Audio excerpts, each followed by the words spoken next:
Hi guys, welcome to TRP. तो आज बात करते हैं, थोड़ा थोड़ा बात करते हैं निदा सुफियान के बारे में, और फिर उसके अलावा उसके बारे में भी बात करते हैं जो उनकी नंद है नौशीन। उसका एक सॉरी टू से आया है, सॉरी टू से बोल सकते हैं, या उनके क्वेश्चन आंसर्स जो ये लोग इसको नेम करते हैं कि क्वेश्चन आंसर्स हैं, उस बारे में भी करते हैं।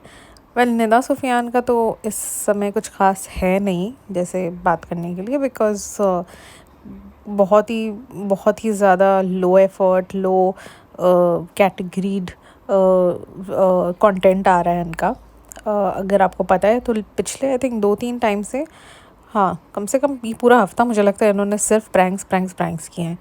पहले तो उसकी बहन पे प्रैंक किया, फिर उसके बाद वो हैक का प्रैंक किया, एंड आज फिर से उन्होंने वही प्रैंक वाला वीडियो डाला है। और ये जो प्रैंक जो आज किया है, चीटिंग ऑन माय हस्बैंड या cheating on my wife, in and around यही कंटेंट उन्होंने आई थिंक साल में 2-3 दफ़ा तो ये कंटेंट आता ही है। एंड अगर आप अभी इनके ये वाले जो प्रैंक्स जो स्पेशली होते हैं, जो ये हैक वाला प्रैंक हो गया या ये वाला हो गया जो चीटिंग ऑन माय वाइफ या चीटिंग ऑन माय हस्बैंड वाला प्रैंक है, इसके नीचे या इनके मोस्ट ऑफ द प्रैंक्स में अगर आप नीचे उनकी कमेंट्स देखो तो सब यही कहते हैं कि दिस इज़ स्क्रिप्टेड। पहले ही मुझे लगता था कि नहीं यार, स्क्रिप्ट शायद नहीं होता होगा, एंड देन मैंने ऑब्वियसली क्रिटिक जब आपको करना होता है तो आप थोड़ा सा और स्पेसिफिकली डिटेल में उनके व्लॉग्स देखते हो। एंड ऑनेस्टली प्रैंक्स तो मैं पहले देखती ही नहीं थी, बिकॉज वो मुझे बहुत बोरिंग लगते थे, बहुत ज़्यादा ओवर एक्टिंग होती थी and all of that. But ये रहा, मैंने थोड़ा बोला चलो लेट मी सी कि कैसा होता है। एंड ये हैक वाला प्रैंक मैंने देखा, और ये आज जो प्रैंक डाला था वो भी देखा। तो हैक वाला प्रैंक भी यस स्क्रिप्टेड है। अगर आप छोटी डिटेल्स देखोगे तो आपको पता चलेगा कि अगर कोई इंसान बहुत ज़्यादा परेशान होता है या कुछ होता है, जहाँ पर कैमरा सेट होता है ना, 99% कंटेंट वही बनता है। मतलब वो वहीं बैठा हुआ है बेड पे, और वो भी वहीं बैठी हुई है जहाँ कैमरा सेट है, जहाँ कैमरे का एंगल है। अगर आपने सच में प्रैंक करना होता है तो आप एटलीस्ट 2-3 दफ़ा 2-3 जगह प्रैंक कैमरास लगाते हो, एंड जो रियल प्रैंक्स टाइप होते हैं वैसे। बट यहाँ पर वो जो एंगल लगा हुआ है वो वहीं बैठ के पूरा वीडियो वहीं रिकॉर्ड होगा। अपार्ट फ्रॉम दैट उसने इतना मतलब वहाँ पर वीडियो बनाया रो रो कर, और एंड वो जितना रो रही थी ना, उसके हिसाब से तो मतलब सच में उसकी शक्ल पे वो नज़र आना चाहिए, उसकी आंखें सूज जानी चाहिए और उसकी शक्ल वैसे लगनी चाहिए कि अरे वो इतना रोई है।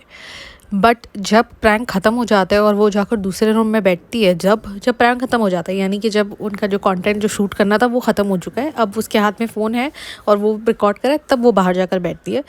और वो उसके फ़ोन उसके मुंह पर जब मार रहा होता है, आपको कहीं से भी नहीं लगता है कि ये बंदी रोई है। पहले तो मुझे ये भी नहीं लग रहा था कि वो वर्कआउट कर कर आई है, पता नहीं, मतलब मुझे लगता है वो बाहर से ही अंदर आई होगी और उसने कहा कि वर्कआउट करने नीचे गई है। तो ना आपको वो वर्कआउट करती हुई नज़र आएगी, ना मतलब वैसे शक्ल उसकी होगी, ना ही वो बाहर जब वो जाकर बैठी है उसकी शक्ल से कहीं से भी लग रहा होगा कि वो इतना रोई है। बिकॉज जिस हिसाब से वो एक्टिंग की है, सच में उसकी शक्ल वैसी लगनी चाहिए थी कि वो रोई है सच में, क्योंकि वो बहुत ज़्यादा फूट फूट के रो रही थी और वैसे बता रही थी कि मैं वीडियो बना रही हूँ, आई एम सॉरी, और ये और वो। इसके अलावा जो आज वाला प्रैंक है चीटिंग ऑन माय हस्बैंड, यही सेम प्रैंक मुझे लगता है कितनी दफ़ा कर दिया। इनफैक्ट लोगों ने अब तो उनके कमेंट्स में बोलना भी शुरू कर दिया है कि अब तो हमें एम्बैरेसमेंट हो रही होती है ये व्लॉग देखकर, प्रैंक वाली, स्पेशली ये वाला जो प्रैंक होता है। एंड लोगों ने उनको बोला है कि आप प्लीज़ अपना कंटेंट थोड़ा बेहतर कर दो। अगर आपके इतने व्यूज़ आते हैं, आपके इतने सब्सक्राइबर्स हैं, तो आपको भी तो अपना कंटेंट अच्छा करना चाहिए ना। मतलब इतने जब जब स्टार्ट किया था चैनल तभी भी यही कंटेंट था और अभी भी यही कंटेंट है। जस्ट दैट कि बस सेटिंग चेंज हो जाती है यहाँ वहाँ, कभी वहाँ होती है कभी यहाँ होती है। वो पहले कभी वो दूसरी बीवी लेकर अपनी माँ के पास चला जाता है, वही दूसरी बीवी वो लेकर अपनी बीवी के पास आ जाता है। एंड इतनी मतलब जो एक्टिंग ये लोग करते हैं प्रैंक के अंदर, सच बोलूँ तो अगर सच में ऐसा कहीं हो तो रिएक्शन ऐसा कभी नहीं होगा, बिल्कुल भी नहीं होगा। और वो जो रोने धोने वाला, मतलब ये सेम चीज़ यहाँ पर भी अगर आप देखोगे ना, तो जैसे ही ख़त्म होता है प्रैंक, वो सुफियान के मुंह पर जब कैमरा मारती है, उससे कहीं से भी नहीं लगता है कि ये बंदा सच में अपसेट था या रो रहा था या कुछ भी। तो मतलब इतना फेक कंटेंट बनाने की क्या ज़रूरत है? जस्ट बिकॉज़ आपके पास कंटेंट नहीं है तो आप एक 10-15 मिनट थोड़ी मेहनत कर लो और बस उससे आप एक 10-15 मिनट का व्लॉग भी निकाल लो एंड तो ये बहुत ही मतलब आई थिंक कि उनको अपना कंटेंट बेहतर करना चाहिए और ये फ़ज़ूल कंटेंट बिल्कुल नहीं डालना चाहिए। अब आते हैं इनकी बहन के यहाँ पे।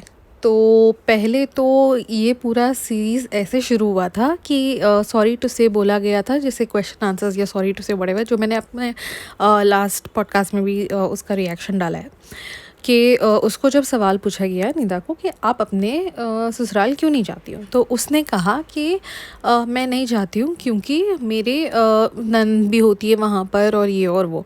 तो मेनली उसने अपने नंद पे डाल दिया कि हमें कंटेंट बनाना होता है इसलिए हम साथ होते हैं, ब्ला ब्ला ब्ला। और वो उसकी ननद वहाँ होती है, तो लोगों ने उसकी ननद की व्लॉग्स पे नीचे कमेंट करना स्टार्ट कर दिया कि आप अपने ससुराल में रहो, आप अपनी मम्मा के यहाँ क्यों जाती हैं, क्योंकि आपको तो निदा कह रही है कि आप वहाँ होती हो इसलिए वो नहीं आती। तो और ये मैंने नोटिस किया बहुत सारे मतलब व्लॉग्स में, जहाँ जहाँ वो मेनली अपनी माँ के यहाँ होती है ना, वहाँ वहाँ ये कमेंट्स लोगों ने बहुत ज़्यादा उसको करना स्टार्ट कर दिया था कि हाँ सारा दिन यही पड़ी होती है, सारा दिन यही पड़ी होती हो। वैसे अगर आप देखने जाओ तो एक प्रैक्टिकल जो लाइफ होती है, जो अगर आप रिलेटेबल बनना चाहते हो, अब जैसे हम मैडम या जनाब के बारे में भी ये सेम चीज़ कहते हैं कि वो रिलेटेबल बनने की कोशिश करते हैं। तो अगर यहाँ पर लोग रिलेटेबल बनने की कोशिश कर रहे होते हैं तो ट्रस्ट मी ये तो बिल्कुल भी रिलेटेबल नहीं हो रहा है, बिकॉज़ एक नॉर्मल फैमिली में जो आपके शायद व्यूअर्स हों, मुझे नहीं लगता कि वो सारा का सारा दिन अपनी मम्मा के यहाँ पड़े होते होंगे। मतलब उनके ससुराल वाले हैं उनके यहाँ पर, बट उनको उनसे कोई लेना देना नहीं है ना, उनको वहाँ वो क्या खा रहे हैं, वो क्या कर रहे हैं, उससे कुछ भी मतलब है। आप सिर्फ उठते हो, जैसे उन्होंने अपने क्वेश्चन आंसर्स में बताया कि वो उठते हैं, नाश्ता करते हैं और फिर वो सोचते हैं कि व्लॉग क्या बनाना है, तो वो व्लॉग बनाने के लिए अगर उनको बच्ची की ज़रूरत है तो साथ रखते हैं, नहीं है तो अपनी माँ के यहाँ छोड़ देते हैं। इनफैक्ट बीच में तो मैंने नोटिस किया था कि जो उनकी बच्ची थी वो नौशीन उसकी दानिश की, वो तो वहीं रहती थी उनकी मम्मा के पास, मतलब नानी के घर पर ही रहती थी। उसको वो यहाँ लाते ही नहीं थे, वो वहीं, वो सारा टाइम वहीं होती थी। तो और जब जब मुझे लगता है वो अभी भी वैसे ही है कि वो वहीं होती है, वो सिर्फ इधर अपने दादी के घर पे तब भी आती है अपने घर पे जब उसको आना होता है। सुफियान ईदा वहाँ आते हैं और जोहान को वहाँ रखा होता है। जैसे अब ये थिंक ये वाला जो लास्ट जो ये लोग अभी आए हुए थे टाउन में, तभी मैंने देखा था कि वो शायद जोहान वहाँ पर था, इसलिए उन्होंने अपनी बच्ची को अपने पास रख लिया, वरना तो वो सारा टाइम बच्ची वहीं पड़ी होती है उनके पास ही। खिलाना पिलाना सब कुछ करना। इनफैक्ट जो ये नौशीन दानिश है, वो भी मुझे लगता है वहीं सारा कुछ खाते पीते सब कुछ करते हैं, और बीच में तो वो सो भी वहीं रही थी। मतलब वो लिटरली वहीं रहती है, वो अपने घर पे आ ही नहीं रही थी। वहाँ अब यहाँ पर उसने पूरा घर बनाया, पूरा होम टूर कराया, सब कुछ कराया, बट उसको आकर यहाँ नहीं रहना है, उसको वहीं रहना है। वो सो भी वहीं रही है, खा रही है, मतलब वो रह ही वहीं रही है अपने पति के साथ। तो टेक्निकली घर जमाई एक्चुअली ये हो गया, मतलब ये तो बहुत ही प्रो मैक्स वाला घर जमाई हो गया था, बिकॉज कम से कम एटलीस्ट गुटका किंग अपने एक दूसरे घर में रहता है। यहाँ पर तो वो लिटरली उनके साथ ही रहता है, वहाँ पर वहीं सब कुछ उसका होता है। एनी हाउ, तो वो जो क्वेश्चन आंसर्स राउंड था उसके अंदर एक बहुत ही इंटरेस्टिंग चीज़ थी जो मैंने नोटिस की। एक तो ये था कि आप बार बार जब पहले तो उन्होंने बोला कि हाँ हमें क्वेश्चंस ऐसे आते हैं इसलिए हम इसका जवाब देते हैं, जिसमें से मुझे गिन के रखा सिर्फ 4 क्वेश्चन ही दिखाया है। और वो अगेन अगर शायद कंटेंट नहीं होगा तो क्या करे, या उसका जवाब देना होगा, किसी चीज़ की भड़ास निकालनी होगी, तो इसीलिए उन्होंने बोला कि चलो अब इसका एक वीडियो बना लेते हैं 10 मिनट का वीडियो है, उसके अंदर 4 से 5 क्वेश्चन है, ज़्यादा कुछ नहीं है और फजूल का सब कुछ है उसके अंदर। एनी हाउ, बट सिर्फ इंटरेस्टिंग चीज़ ये है कि द वर्ड हेटर मतलब दिखा दिखा कर कि ये देखो ये कमेंट है और ये हमारे हेटर्स हैं। मतलब आपका सब्सक्राइबर, आपके व्यूअर आपको कमेंट करने के लिए भी आपका व्लॉग देखना पड़ता है, तो और उनके देखने की वजह से आपको वो पैसे मिले हैं जो आप उड़ा रहे हो, ये सब यूज़ कर रहे हो, क्योंकि आपका पति तो कुछ करता है नहीं। अब आपने इस चीज़ को बना दिया है कि हमारे ये कंबाइंड यही हमारा काम है। तो आपने बार बार सिर्फ एक किसी को नहीं, 2-3 जनों को, जो उनके जो क्वेश्चंस थे उसको आपने बोला कि ये हमारे हेटर्स हैं, ये हमारे हेटर्स हैं, ये तो हेटर्स हैं। सीरियसली मतलब आपको आई डोंट नो मतलब कि क्या बोलना चाहिए ऐसे लोगों को जो उनको लगता है कि उनके व्लॉग्स देखकर, उनको कमेंट करके, उनको उनको उनका आईना दिखाकर अगर कोई कुछ बोल दे कमेंट में तो वो हेटर्स हो जाते हैं। बहुत डिसअपॉइंटिंग था ये देखने का। और वैसे भी मुझे अगर लगता है ना, इसके जो क्वेश्चन आंसर्स होते हैं वो हमेशा डिसअपॉइंटिंग ही होते हैं। कभी भी वो कुछ ढंग का नहीं करती है। वो पहले उसने कश्मीर वाला किया, उसको इंटरनेशनल बना दिया, फिर बीच में एक दूसरा करा तो वो तो अपनी मम्मी को साथ बिठा लिया, और उनकी मम्मी तो भाई जो जोश में आई थी, नेक्स्ट लेवल था वो तो। और अभी भी ये वाला जो क्वेश्चन आंसर था वो हर महीने में एक तो आता ही है, और वो हमेशा डिसअपॉइंटिंग होता है बिकॉज़ वो बहुत ही ज़्यादा लो लेवल होता है बिल्कुल। ज़्यादातर तो यही होता है। एनी हाउ, इसके अलावा हाँ, एक और पॉइंट था इनके पिछले कुछ व्लॉग्स के अंदर मैंने देखा था। अगर आपने वो वाला व्लॉग देखा है जिसके अंदर ये लोग किसको गिफ्ट लेने गए थे, ये लोग कोई गिफ्ट लेने गए थे किसी का, हाँ शायद से अपने उसके उसके हाँ निदा के शायद भाई का गिफ्ट लेने गए थे या समथिंग लाइक दैट। तो उसमें ना उन्होंने वो जहाँ पर गिफ्ट लेने गए थे वहाँ पर वो आइज़ल का भी एक गिफ्ट लेकर आए, गोल्ड का कुछ इयररिंग्स या समथिंग लाइक दैट। अपेरेंटली वो जो पहले कोई गिफ्ट लेकर आए थे उसको उन्होंने रिटर्न किया था, तो उसके बजाय वो इसको लेकर आए थे बिकॉज़ वो चल नहीं रहा था या वॉटेवर। जो मुझे लगता है कि क्योंकि वो उन्होंने बोला था कि सेम गिफ्ट आ गया था, तो मुझे लगता है उस वजह से वो बोल रहे हैं कि ये चल नहीं रहा है और इसको रिटर्न करना है।